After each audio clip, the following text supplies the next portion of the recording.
할렐루야. 지금 목소리가 좀 많이 잠겼습니다. 좀 듣기 거부가시겠지만 저녁에 통성 기도를 많이 하느라고 목이 샜다고 생각하면 여러분 은혜로 들려질 줄로 믿습니다. 오늘은 창세기 말씀으로 에덴의 예배, 특별히 동행이라는 주제로 말씀을 같이 나눌 때에 우리 성령님께서 역사하셔서 우리 모든 성도님들에게 크신 은혜와 역사하심으로 함께 하실 줄로 믿습니다. 제가 고등학교 시절입니다. 1987년도에 가수 최성수라는 분이 동행이라는 곡을 발표를 했습니다. 당시에 참 음악 차트를 휩쓸고 또 많은 사랑을 받았던 곡인데 그 가사의 후렴에 보면은 이런 대목이 나옵니다. 누가 나와 같이 함께 울어줄 사람 있나요? 누가 나와 같이 함께 따뜻한 동행이 될까? 사랑하고 싶어요. 빈 가슴 채울 때까지. 사랑하고 싶어요. 사랑 있는 날까지. 저녁 찬양 예배면 내가 한 자락 하겠는데 이게 가사를 가만히 보면요, 이게 동행하는 내용이 아니라 동행하기를 원하는 간절함이 담겨 있어요. 너무 외로워서 사랑하는 이와 동행하고 싶고 너무 슬픈데 나를 위로해 줄 사람을 찾고 있는 그런 내용입니다. 이 멜로디는 참 우리의 감성을 자극하는데 가사를 이렇게 곰곰이 보면은 괜히 아주 허무감이 이렇게 밀려오는 것을 볼 수가 있습니다. 이 가사의 내용을 이렇게 살펴보면서 이게 어찌면 우리의 실존일 수도 있겠다라는 생각이 들었습니다. 분명히 동반자도 있고 동행이라는 말은 있는데 진정한 동반자는 찾기 어렵고 동행은 여전히 우리의 바람, 우리의 소원에 머물고 있는 우리들의 모습을 투영하는 것이 아닌가 싶습니다. 왜 이렇게 되었을까? 그 원인을 찾아서 더듬어 가보면 오늘 우리가 봉독한 창세기에 직면을 하게 됩니다. 어디에서 이 아름다운 동행을 우리가 잃어버렸고 어떻게 해야 이 진정한 동행의 삶을 다시 찾을 수 있을까? 오늘 이 창세기 말씀을 중심으로 여러분과 말씀을 같이 상고하겠습니다. 창세기 1장 26절 말씀에 보시면은 하나님이 이르시되 우리의 형상을 따라 우리의 모양대로 우리가 사람을 만들고 그들로 바다의 물고기와 하늘의 새와 가축과 온 땅과 땅에 기는 모든 것을 다스리게 하자 하시고 이렇게 말씀합니다. 성경은 천지 창조로부터 시작이 되잖아요. 천지 창조의 절정은 인간의 창조입니다. 근데 인간은 다른 피조물들과는 다르게 하나님의 형상대로 창조되었다 이렇게 말씀합니다. 여기서 말하는 형상이 어떤 의미일까? 물론 다양한 해석이 있을 수 있지만 틀림없는 사실은 뭐냐면 하나님은 다른 피조물들과는 다르게 하나님과 긴밀하게 연결되어 있다라는 것이죠. 인간의 하나님의 형상인 것은 하나님의 성품을 공유할 수 있는 유일한 피조물입니다. 그리고 창조주와 소통할 수 있는 유일한 존재가 인간이라는 것을 말씀을 하고 있는 거죠. 이 하나님의 형상대로 창조를 받은 인간이 그럼 어디에 거했느냐? 성경은 그곳을 에덴이라고 얘기합니다. 창세기 2장 8절 말씀에 여호와 하나님이 동방의 에덴에 동산을 창설하시고 그 지으신 사람을 거기 두시니라 이렇게 말씀해요. 그렇다면 여러분, 인간이 하나님의 형상으로 지음을 받아 거하는 그 에덴은 어떤 곳일까요? 첫 번째, 그 에덴은 창조주 하나님과 인간이 정말 완벽한 사귐, 그 동행이 이루어졌던 곳이 바로 에덴입니다. 오늘 우리가 봉독한 창세기 3장 8절에서 9절에 보시면 8절 상반절에 그들이 그날 바람이 불 때에 동산에 거니시는 여호와 하나님의 소리를 들었다. 9절에 보시면 여호와 하나님이 아담을 부르시며 그에게 이르시되 네가 어디 있느냐. 여러분 여기에 보시면 에덴 동산에서 하나님이 이렇게 거닐고 계신다 이렇게 말씀해요. 그리고 인간은 하나님이 다가오시는 소리를 들었다고 말합니다. 그리고 하나님께서 그 아담을 부르십니다. 아담아, 어디 있느냐? 그러니까 이 장면을 보면 마치 에덴 동산은 하나님과 인간이 아주 친밀한 연인처럼 데이트를 하고 있는 듯한 그런 느낌을 이 말씀을 통해서 우리는 받게 됩니다. 두 번째로 에덴은 어떤 곳이었냐면 사람과 사람이 아름다운 동행을 하는 아주 완벽한 사귐 가운데 있는 곳이 바로 에덴이었습니다. 최초의 인간인 아담이 또 다른 인간인 하와를 보자마자 창세기 2장 23절에 보시면은 이는 내 뼈 중에 뼈요 살 중에 살이라 이것을 남자에게서 취하였은즉 여자라 부르리라 하니라. 최초의 인간이 다른 한 인간을 보면서 자신의 존재처럼 여기고 있다는 거예요. 그리고 이름을 불렀다라는 것은 그에게 어떤 존재의 의미를 부여해 주고 있는 것을 볼 수가 있어요. 25절에도 보면 아담과 그의 아내 두 사람이 벌거벗었으나 부끄러워하지 아니하니라. 두 사람 사이에 전혀 부끄러움이 없는 상태, 네가 내가 되고 내가 네가 되는 그런 완벽한 하나됨, 서로의 부끄러움을 보면서도 그것이 부끄럽게 여기지 않는 그런 서로를 바라보는 순수한 시선들이 있었다. 네 연약함마저도 내가 다 품어줄 수 있는 그런 넉넉함, 그러니까 이것이 에덴에서 사람과 사람 사이에 이루어지는 그런 아름다운 동행의 모습이었다라는 거예요. 뿐만 아니라 여러분, 에덴은 사람과 피조물 사이에도 아름다운 동행이 이루어졌던 곳입니다. 창세기 2장 19절 말씀해 보시면은 여호와 하나님이 흙으로 각종 들짐승들과 공중의 각종 새를 지으시고 아담이 무엇이라고 부르나 보시려고 그것들을 그에게로 이끌어 가시니 아담이 각 생물을 부르는 것이 곧 그 이름이 되었더라. 여러분, 이 창세기 1장은 하나님께서 천지를 창조하신 그 모든 것들이 하나님의 말씀으로 이루어졌다고 이렇게 선언을 하죠. 근데 2장에 보면은 그 내용이 아주 구체적으로 나와 있어요. 그래서 오늘 말씀에 보면 사람도 하나님이 흙으로 지으셨다, 1장에는 창조했다 이렇게 얘기하잖아요. 그리고 오늘 말씀해 보시면 각종 들짐승, 각종 새 이런 것들도 하나님이 흙으로 지으셨다, 빚으셨다 이렇게 얘기를 해요. 그리고 보통 하나님이 창조주가 되시니까 그 모든 지은 것들의 이름을 이렇게 지어주는 게 마땅하잖아요. 우리도 우리 아이들을 낳고 다른 사람이 이름을 지은 것이 아니라 부모님이 이름을 짓잖아요. 내가 낳았기 때문에. 근데 우리 하나님은 그 지으신 짐승들, 새를, 그 이름을 아담에게 지으라고 말씀을 하신 거예요. 그러니까 아담이 그 보이는 것들을 부르는 것이 그들의 이름이 되었다라고 얘기합니다. 그러니까 이거는 우리 아주 유명한 시 중에 김춘수 시인의 꽃이라는 시인이 있잖아요. 내가 그의 이름을 불러주기 전에는 그는 다만 하나의 몸짓에 지나지 않았다. 내가 그의 이름을 불러주었을 때 그는 나에게로 와서 꽃이 되었다 그러잖아요. 그러니까 이름을 부른다는 것은 무엇을 의미하냐면 그 존재에게 의미를 부여해 주는 거예요. 당신은 나에게 있어서 그냥 하나의 흔들거리는 몸짓이 아니라 내게 소중한 존재입니다. 내게 의미 있는 존재입니다. 바로 이게 이름을 부른다는 것 아니겠습니까?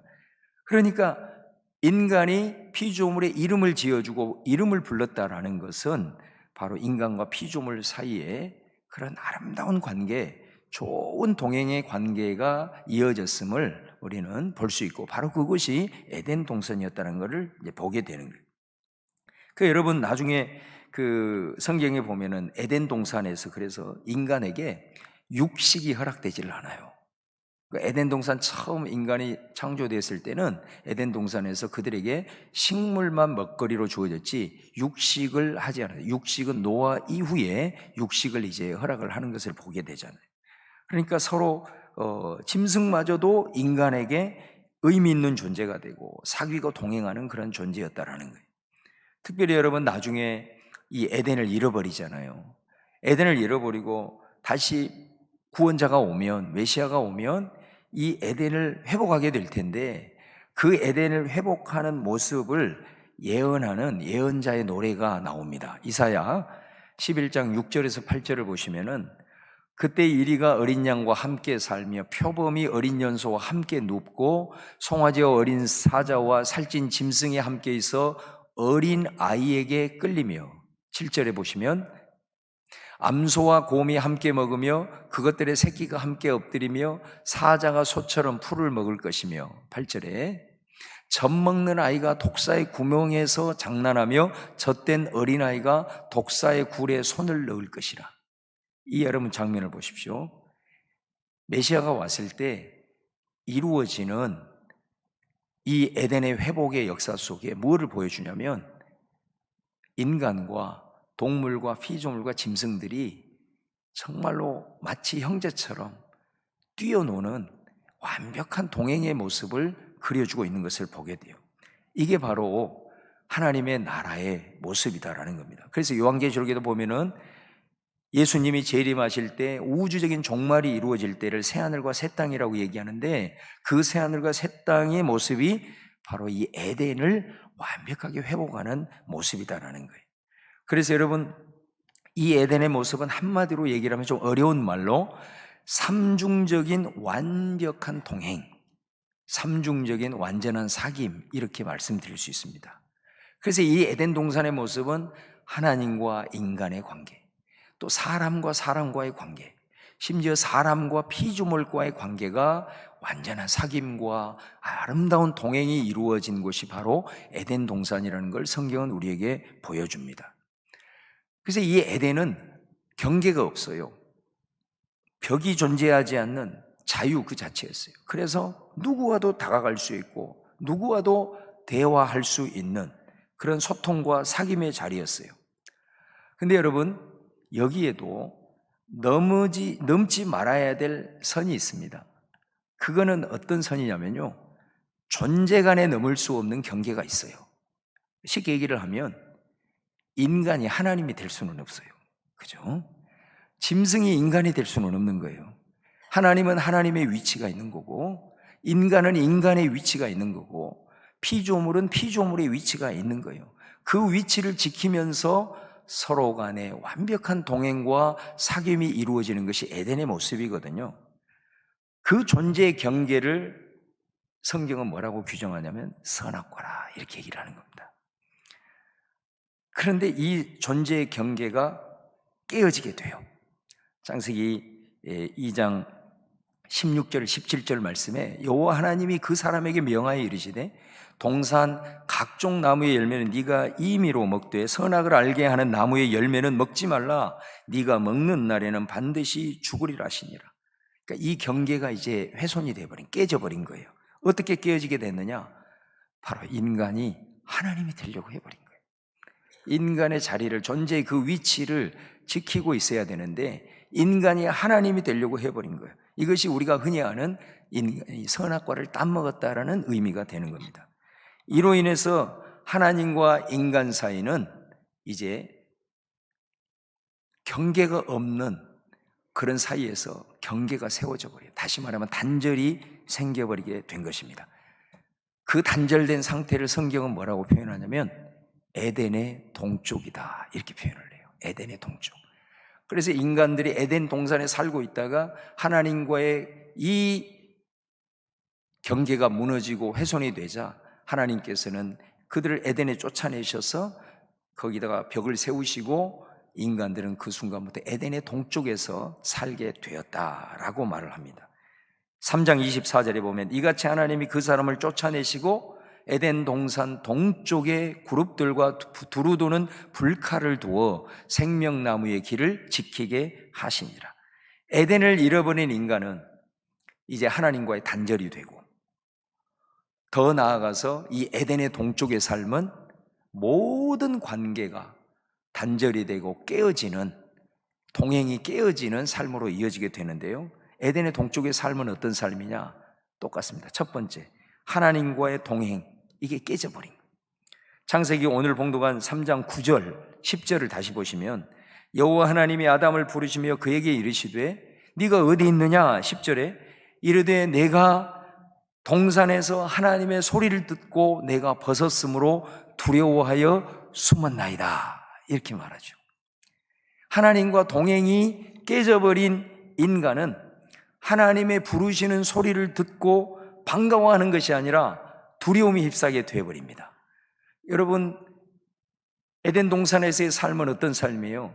하나님이 아담아 어디 있느냐 이렇게 부르면 아담이 하나님 저 여기 있어요 하면서 완벽한 동행을 하면서 사귐 가운데 들어가는데, 하나님이 지금 이 순간에는 아담아 이렇게 불렀을까요? 아주 엄한 소리로 책망하듯 불렀을까요? 그러지 않았을 거예요. 하나님은 똑같이 아담을 불렀을 것입니다.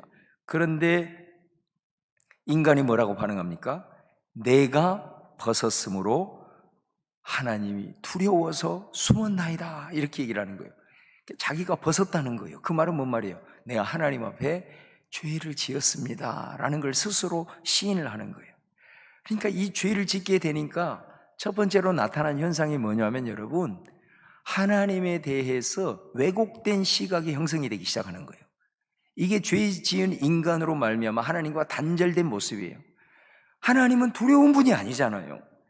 하나님이 두렵게 느껴진다는 것은 뭐냐면 내 안에 해결되지 않는 죄가 있는 거고, 그로 인해서 자꾸 하나님에 대해서 왜곡된 시각이 내 안에 계속해서 들어오게 된다라는 거예요. 여러분, 마태복음 25장에도 보면은 거기 우리 유명한 달란트 비유가 나오지 않습니까? 그 달란트는 뭐예요? 우리 인간의 사명이잖아요. 인간을 인간되게 하는 게 뭡니까? 우리에게는 이 땅을 살아가면서 일이 있는 겁니다. 그 일을 통해서 내 삶을 영유하고 또 세상을 이롭게 하고 또 선한 영향력을 끼치고, 이런 사명이 있어야 그게 인간됨이거든요. 그 사명을 잃어버리면 그거는 짐승이에요. 인간이 인간 되는 것은 내가 할 일이 있고 그 할 일을 통해서 많은 사람들에게 선한 영향력을 끼치는 그 사명이 있다라는 사명적 존재의 의미거든요. 그런데 이 달란트를 받은 이 한 사람은 그 사명을 땅속에 묻어버린 겁니다. 사명적 존재이기를 포기한 거예요. 나중에 주인이 와가지고, 왜 다른 달란트를 받은 사람은 자신의 사명을 그렇게 잘 감당을 하는데 너는 땅속에 묻었냐 이렇게 얘기를 하니, 이 사람이 뭐라고 대답을 하냐면, 하나님께, 다시 말하면 주인께 뭐라고 대답하냐면 당신은 굳은 사람이라. 하나님께 이렇게 얘기를 하는 거예요. 당신은 굳은 사람이라, 하드맨이다 이렇게 얘기를 하는 거예요. 그러면서 뭐라고 하냐면, 아니 당신은 심지 않는 데서 거두고 뿌리지 않는 데서 모으는 그런 분 아닙니까? 그래 내가 당신을 두려워해요. 여기도 두려워하잖아요. 그 주인을 굳은 사람이기 때문에 두려워해서 내가 이 달란트를 감추었나이다. 다시 말하면 주인에 대한 두려움에 왜곡된 시선이 먼저 깔려버리니까, 내가 홀이라도 이것을 감당하여서 원금도 찾지 못하면 이 주인은 굳은 사람이기 때문에, 아주 냉정한 인간이기 때문에 나는 엄청난 채찍을 맞게 될 것이다 라고 스스로 두려움의 감정에 사로잡혀가지고 아무것도 하지 않는, 그래서 자신의 사명까지 포기해버리는 이런 상황이 발생을 해버린다라는 것입니다. 여러분, 하나님과의 단절이 이루어지게 되면 이처럼 하나님에 대한 왜곡된 시각이 계속해서 내 안에 들어오므로 내가 마땅히 감당해야 될 일도 하지 않고 그냥 인간됨을 포기해버리고 살아가는 사람들이 많게 된다라는 사실이거든요. 이게 하나님과의 단절, 관계가 어그러진 에덴의 동쪽의 삶이라는 것입니다. 두 번째는 사람과 사람과의 아름다운 동행도 깨져버려요. 여러분, 창세기 3장 7절에 보면은 이에 그들의 눈이 밝아져 자기들이 벗은 줄을 알고 무화과 나무 잎을 엮어 치마로 삼았더라 이렇게 돼 있거든요. 여러분, 마귀가 유혹을 할 때 너희들이 이거 먹으면 너희의 눈이 밝아져서 하나님처럼 될 거다 이렇게 유혹을 했거든요. 그래서 그 유혹에 넘어가가지고 하나님처럼 되려고 그걸 먹었는데 마귀 말처럼 눈이 밝아졌어요. 그 눈이 밝아지면 하나님처럼 돼야 되는데 눈이 밝아져서 어떻게 됩니까? 보지 말아야 될 것들을 보기 시작해요. 봐서는 안 될 것들을 이제 보기 시작하는 것입니다. 자신의 부끄러운 모습이 보이기 시작하고, 그로 인해 감당할 수 없는 수치감에 사로잡히기 시작하게 되는 거예요. 여러분, 하나님과의 단절이 이어지니 그 단절은 하나님과의 관계로만 끝나는 것이 아니고 그 다음에 자신과의 관계 속에서도 어그러지게 됩니다.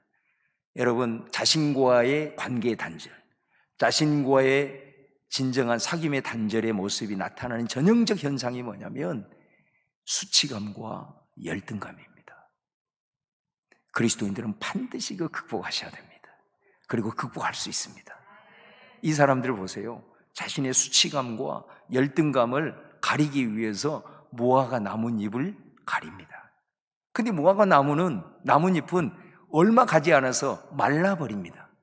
지금도 얼마나 많은 사람들이 자신의 낮은 자존감과 그리고 자기의 수치와 열등감을 해결하기 위해서 얼마나 많은 사람이 무화과 나무 잎을 가리는지 몰라요.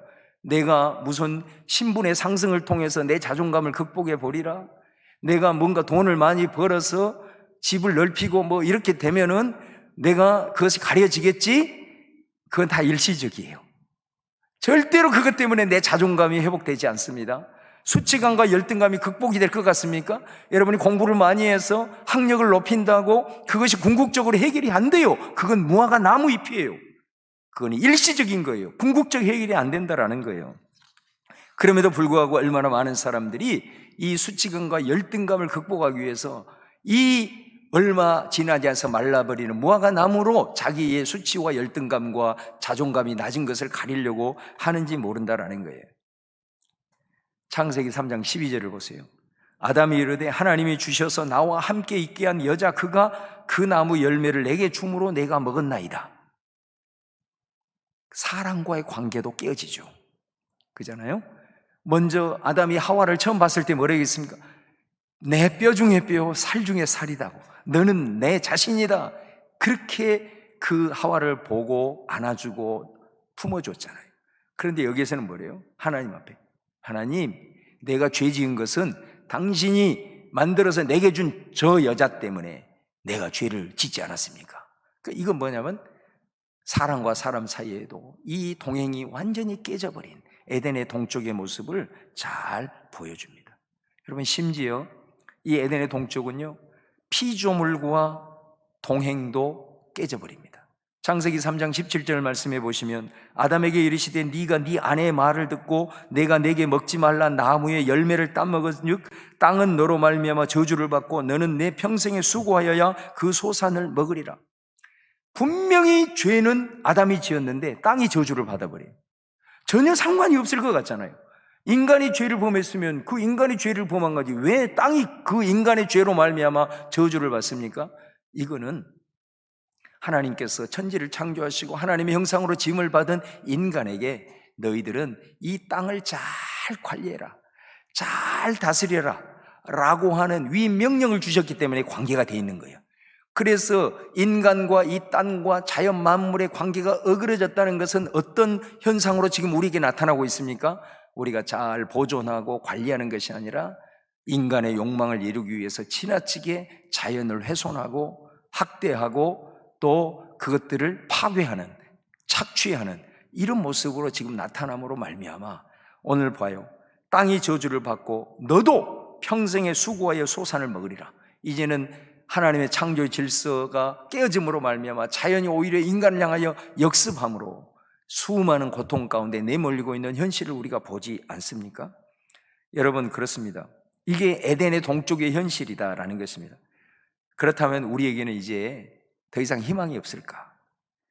범죄한 인간이 에덴의 동쪽으로 떠나기 전에 놀라운 것은 하나님이 에덴의 동쪽으로 떠나는 그들에게 먼저 한 가지 하신 일이 있습니다. 그게 뭐냐면요, 창세기 3장 21절인데요.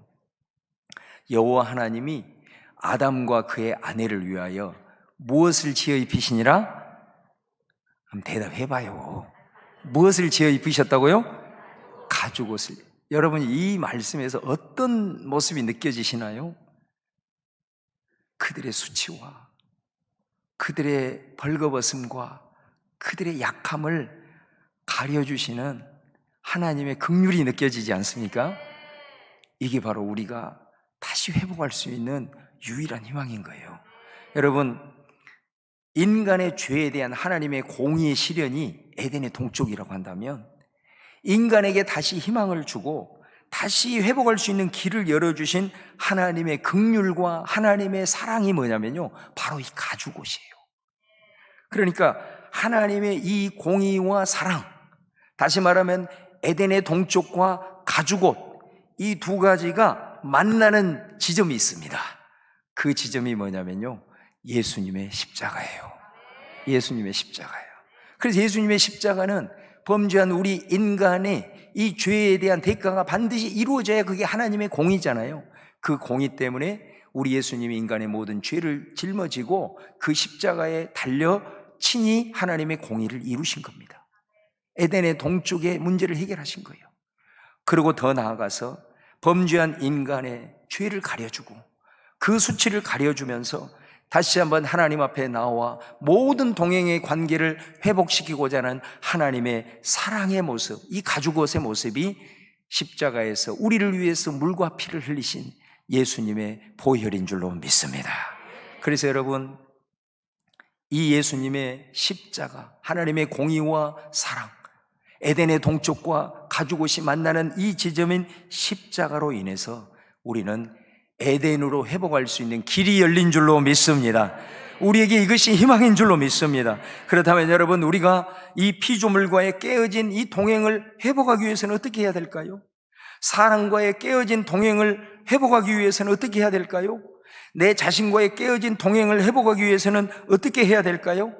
여러분, 이 모든 것의 출발은 하나님과의 동행을 회복하는 길인 줄로 믿습니다. 영적인 회복이 이루어진다 이거예요. 피조물과의 관계가 어떻게 깨어졌습니까? 사랑과의 관계가 어떻게 깨어졌습니까? 자신과의 관계가 어떻게 깨어졌습니까? 그 처음으로 돌아가야 돼요. 그것은 하나님과의 동행이 깨짐으로, 영적인 관계가 깨짐으로 말미암아 이 모든 것들이 연쇄적으로 일어났다라는 것을 성경은 말하고 있는 겁니다. 그러므로 영적인 회복이 이루어져야 모든 사람과의 관계도 회복되고 내 궁극적인 자존감도 찾을 수 있고 피조물과의 관계도 회복이 되는 줄로 믿습니다. 여러분, 하나님과의 관계가, 이 아름다운 동행이 회복할 수 있는 이 영적인 회복의 상이 뭐냐 이거예요. 바로 그것이 예배 아니겠습니까? 그래서 예배가 소중한 거예요.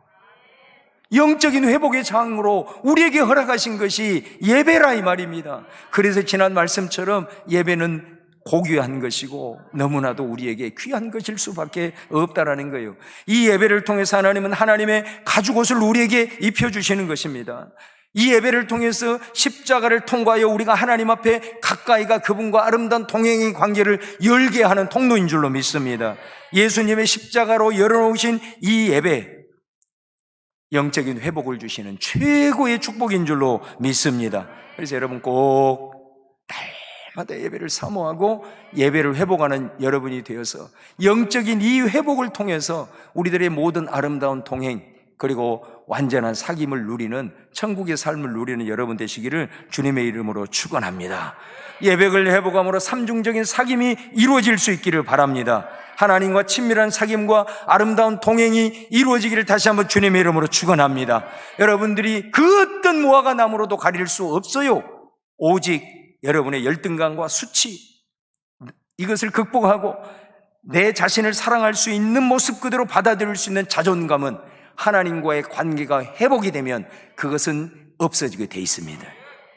타인과의 적대적인 관계에서 화해하고 환대하고 온전한 사귐을 이루어지는 것, 예배를 회복하고 영적인 회복을 통해서 이루어질 줄로 믿습니다. 그래서 여러분, 우리가 오늘 또 광고 시간에도 나가겠지만은 우리 가운데 이런 회복의 심령이 우리 안에 불씨처럼 일어나기 때문에 우리가 저 지진 가운데 힘들어하는 영혼들을 기도하면서도 그냥 있을 수가 없는 거예요.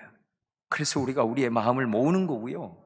또 우리 청년들이 지역의 청소년 가장들을 위해서, 그들을 섬기기 위해서 일일 밥집을 하는 이유가 뭐겠습니까? 바로 우리가 깨어진 이 관계 속에서 예수님의 심장을 가지고 주님과 영적을 회복을 하여서 이런 마음들을 함께 나눈다는 것 자체가 우리 속에 모든 깨어진 사람들과의 관계가 회복되어지고 있는 현장인 줄로 믿습니다.